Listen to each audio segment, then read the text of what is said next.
Assalamualaikum warahmatullahi wabarakatuh. Bismillahirrahmanirrahim. Alhamdulillahilladzi hadana lihada wa ma kunna linahtadiya laula an hadanallah. Wassalatu wassalamu ala Rasulillah Sayyidina Muhammad ibn Abdillah wa la haula wa la quwwata illa billah. Amma ba'da. Sahabat-sahabat kaum muslimin yang mudah-mudahan dirahmati oleh Allah, puji syukur alhamdulillah selayaknya kita panjatkan kehadirat Allah Subhanahu wa taala karena sampai saat ini kita masih diberi kesehatan, kita masih diberi kekuatan untuk melaksanakan ibadah puasa dalam bulan Ramadan, yang mana kita akan memasuki 10 hari terakhir dalam bulan Ramadan ini. Dan pada kesempatan ini kita diizinkan bertemu dalam kajian Ramadan online yang dilaksanakan oleh PC Fatayat NU Bangkalan di tengah mewabahnya COVID-19 yang sedang melanda seluruh dunia termasuk Indonesia ini. Pada kesempatan kali ini saya akan mengupas tentang amalan-amalan sunnah yang utama dalam bulan Ramadan. Bulan Ramadan, bulan yang penuh rahmat, bulan yang penuh dengan maghfirah, dan bahkan dalam bulan Ramadan ini dengan amalan-amalan yang kita berharap diterima oleh Allah Subhanahu wa taala. Kita berharap pula dijauhkan dari api neraka.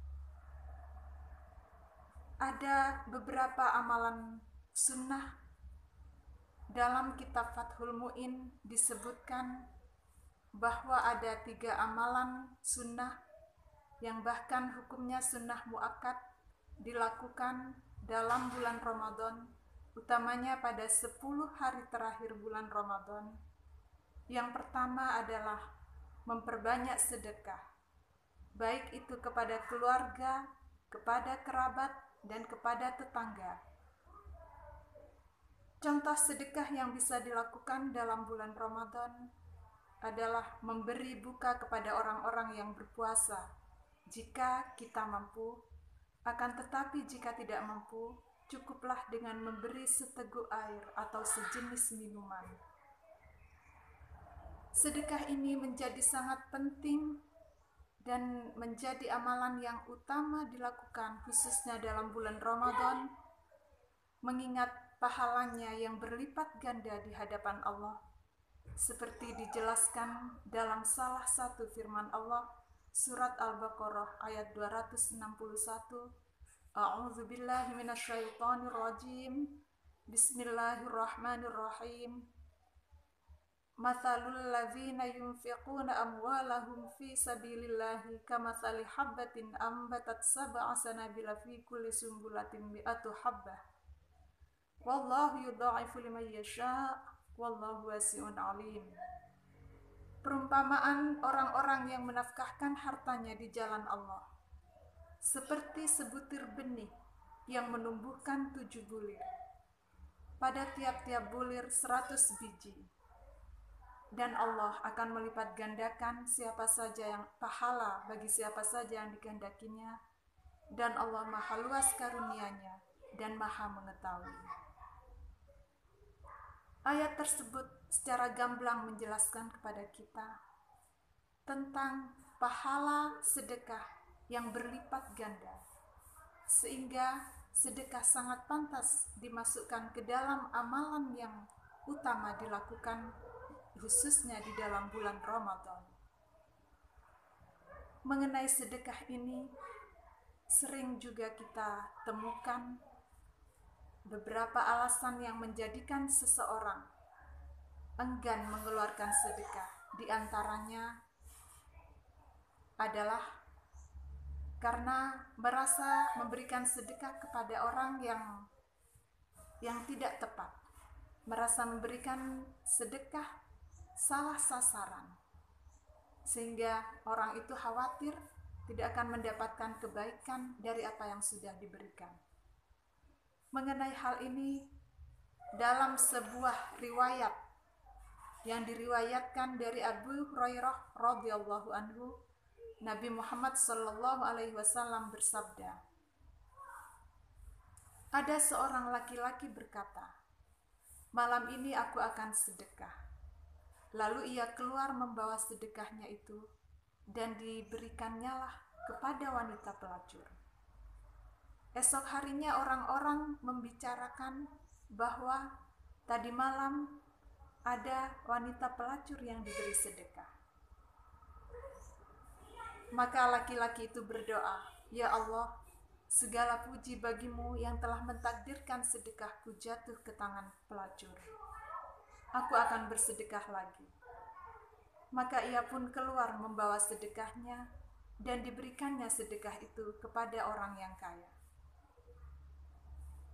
Dan keesokan harinya, kembali orang-orang membicarakan bahwa tadi malam ada orang kaya, ada orang yang bersedekah kepada orang yang kaya. Maka laki-laki itu pun berdoa, ya Allah, segala puji bagimu yang telah mentakdirkan sedekahku jatuh kepada orang yang kaya. Aku akan sedekah lagi. Lalu laki-laki itu pun keluar membawa sedekahnya dan diberikannya sedekah itu kepada pencuri. Keesokan harinya kembali orang-orang membicarakan bahwa tadi malam ada orang yang bersedekah kepada pencuri. Maka laki-laki itu berkata, segala puji bagi Allah yang telah menjadikan sedekahku jatuh kepada perempuan pelacur, kepada orang kaya, dan kepada pencuri.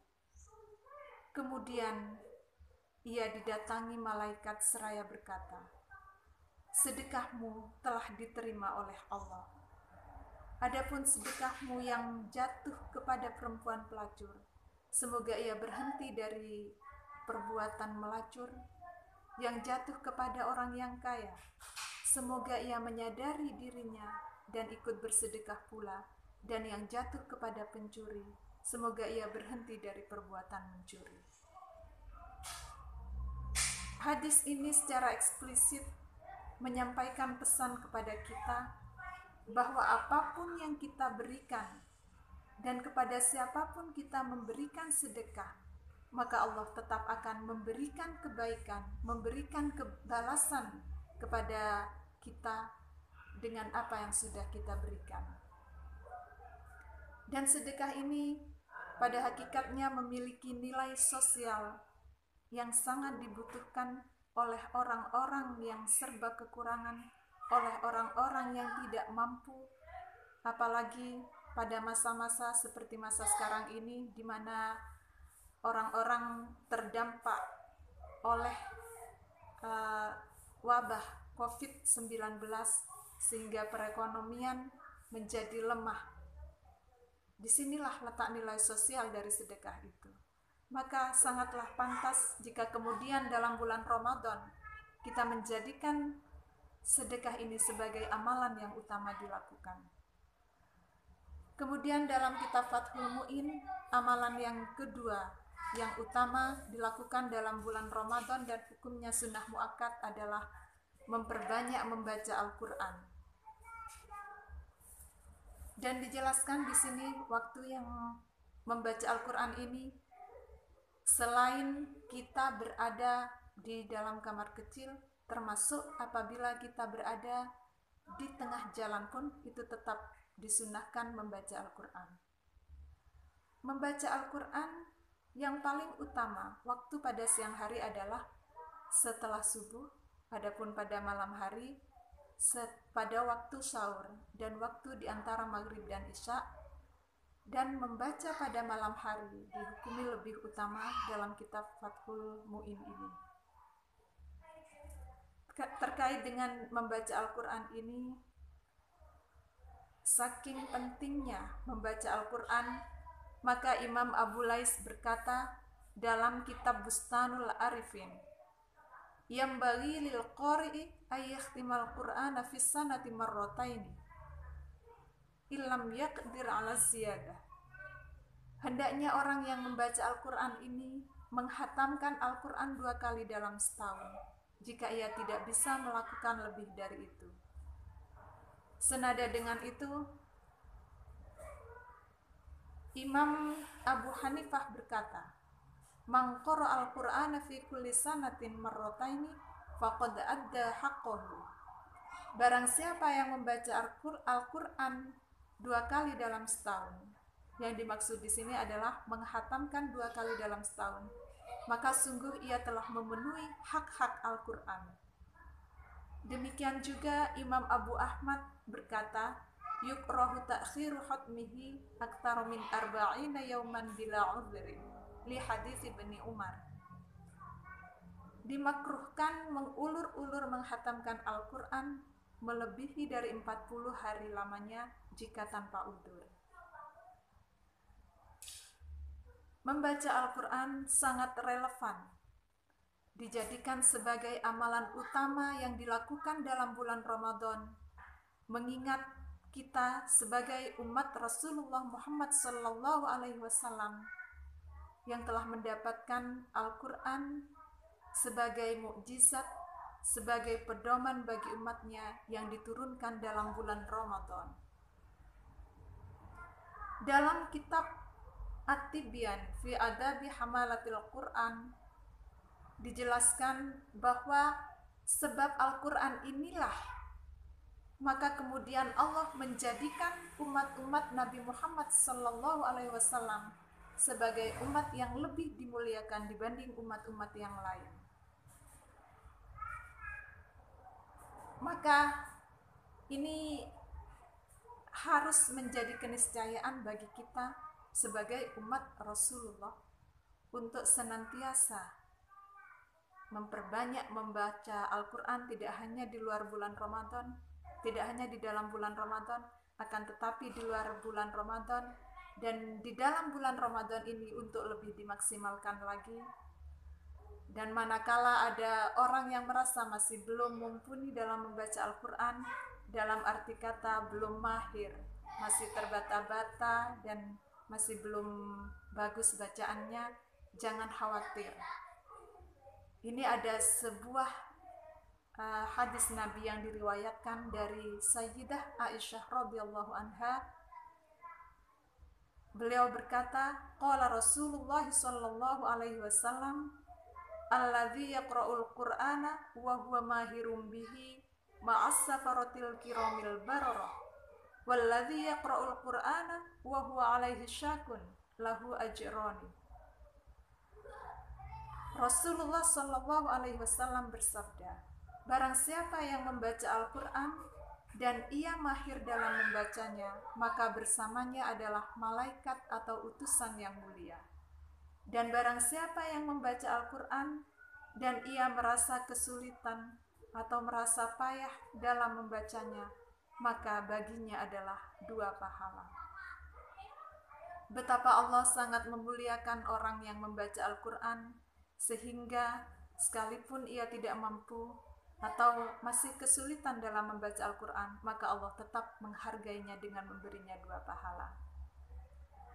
2 amalan yang sudah dijelaskan barusan, yaitu memperbanyak sedekah, membaca Al-Quran. Ini juga disebutkan dalam kitab At-Tibyan fi Adabi Hamalatil Quran sebagai amalan yang memang utama dimiliki atau dilakukan oleh setiap manusia. Karena dalam sebuah hadis Nabi yang diriwayatkan dari Ibnu Umar radhiyallahu anhuma anin Nabi sallallahu alaihi wasallam, la hasad illa fitnataini, rajulun atahu Allahul Qur'ana fa huwa yaqumu bihi ana al-laili wa ana an-nahar, wa rajulun atahu Allahu malan fa huwa yunfiquhu ana al-laili wa ana an-nahar. Rawahu Imam Bukhari wa Muslim. Dari Nabi sallallahu alaihi wasallam, beliau bersabda, janganlah hasud, janganlah iri kecuali kepada 2 golongan. yaitu orang yang telah datang kepadanya Al-Quran, kemudian orang itu melakukan membaca Al-Quran pada waktu malam dan pada waktu siang. Dan orang yang telah diberikan harta kepadanya, maka kemudian ia menginfakkan hartanya pada waktu malam dan pada waktu siang. Jadi sekali lagi, dua amalan yang sudah disebutkan tadi sangatlah relevan manakala ini dijadikan sebagai amalan yang utama dalam bulan Ramadan khususnya, begitu juga manakala dilakukan di luar bulan Ramadan. Adapun amalan yang ketiga, menurut kitab Fathul Mu'in, yang utama dilakukan dalam bulan Ramadan adalah memperbanyak ibadah dan iktikaf. Iktikaf di sini mendapat penekanan karena ittiba kepada Rasulullah Shallallahu Alaihi Wasallam.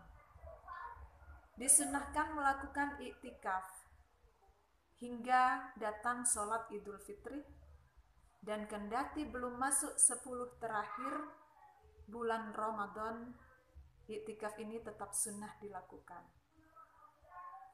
Sahabat-sahabat kaum muslimin yang mudah-mudahan dirahmati oleh Allah, 3 amalan sunnah yang sudah disebutkan tadi utama dilakukan dalam bulan Ramadan dengan berharap bahwa kita akan mendapat hikmah, mendapat kemuliaan dan keutamaan malam Lailatul Qadar, sehingga ditekankan di sini bahwa ketiga amalan ini sangat utama, lebih-lebih jika dilakukan pada 10 hari terakhir dalam bulan Ramadan.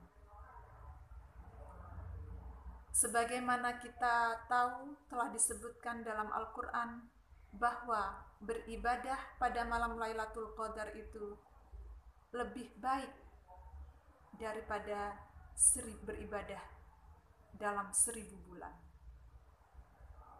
Demikian yang bisa saya sampaikan.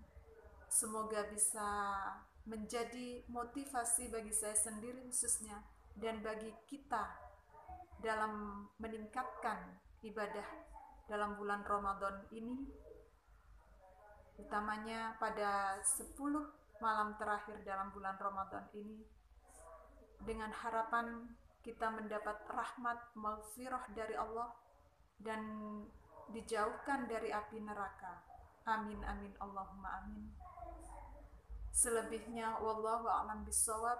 Akhir kata, wallahul muwaffiq ila aqwamit thoriq. Wassalamualaikum warahmatullahi wabarakatuh.